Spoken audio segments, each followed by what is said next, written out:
I thought it was an excellent night of football for our team for several reasons. One, uh, that game becomes a real big game. When you talk about playing Texas and your chances at Texas with Alabama coming up this week, and you look at your schedule, and Nicholls looms as a very, very big game, and they have been consistently an outstanding football team over the last 5 years. And has no problem beating up a Group of 5 team every once a year or so often.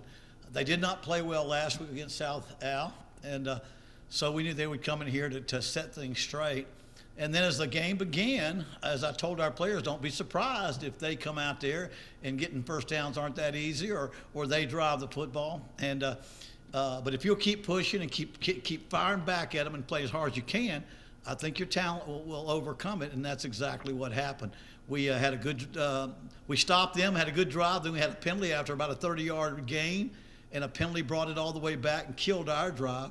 They had the one drive that was the entire night, an 80-yard drive they had, at least 80, it was around 80, and scored, and we couldn't, they were very, executed very well. But it took a while. Our defense is a little bit younger, but it's more not just the younger defense in the secondary, in the back end, but a new system that's entirely different. And so you just, after Texas, you still don't quite know. Offensively, you're still not quite sure.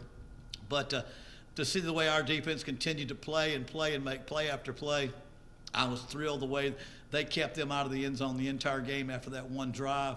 And then the way our offense, Chandler, he played with such poise. I know we dropped at least 3 of his passes early, that he was about 20 for 25. He might have, it was just a magnificent night of either throwing for the first down or running just enough for the first down, managing our offense, doing exactly what each play needed, and did not make too many mistakes. I just didn't see a lot, but I was just thrilled with the way he managed the game. We were able to hold Jaya out and keep him well. He got banged up at Texas, and Garrett Habel he comes in and just does the job that he can do. So we got to play a lot of players. We got to empty the bench. I think we had 10 guys run with the ball, 10 guys catch a football, and those are the guys that work so hard so the first teamers can play well. And so we have not had many games like that. Maybe that's the first one since I've been here where we've had a chance to go out there and unload the bench because the game was won, and there's the other alternative that you hate to look at, but that when you get your program going and your down the liners can get there and get a little sugar, and then you've got a good system. You got yourself moving. We've got a long way to go, but I just was glad we got that win the way we got it, and the way our players came into this game and responded. Any questions? The big catch by Luke early, I thought, kind of got the offense. No, that was the one that did it. It's funny. It's a game of inches. I want to think that ball was almost intercepted. The guy went for the interception, and Luke made him miss. I'll have to get on him because he didn't outrun everybody but it was a huge play, and we scored, and that kind of turned it back around and got things going. And that was a big play. Luke's an awful talented player. And we have some receivers that I thought that was our strength coming in, and I think when they settled down, we saw some of the things they could do. Running wise, we still haven't popped it out there. We're still kind of fighting to make yardage on the running, but we're consistently trying it.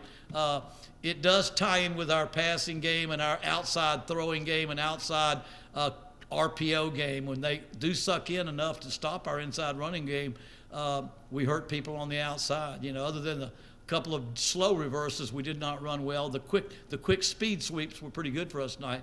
We got hurt early on the slow reverses, but awful pleased. Our offensive line, I think really made some progress. But again, I'm proud of our whole team. Special teams, we were really dictating how the game was being played through our special teams after last week, just being a little bit overwhelmed by the talent they put on the field in special teams. We've worked real hard. Alonzo Hampton has done a great job of putting together a special teams package where we can protect and cover, but also try to be explosive and block. I know we went for the block several times, and he shanked a critical punt that gave us a quick touchdown that kind of iced that game. And I think that had to do with the pressure that we put on their punter. And Driggers had the interception, I think, that led to a touchdown too. So there were two Big, plays. I mean, that's kind of when it rains, it pours. And I think you're right. Driggers has had two nice interceptions. And, you know, we were just getting on him because he had a personal foul into targeting. And I about ready to chew him out, and they called the targeting off. And when you saw the replay, he did turn his head. But when a guy slides, you kind of have to, somehow you have to flip over top of the guy. You have to just dive and at mid-dive jump over top as they slide feet first. But thank goodness he didn't get the targeting, or he would not have been in the game, because he did turn his back. He did not lead with his head. He just has to learn when a guy throws his feet out, you got to somehow change your trajectory in mid tackle. But he's a funny guy because he is a big playmaker. He's out of position sometimes, and if you heard the headset, you'd probably wonder what was going on. But he loves to play football, and he's made some big plays.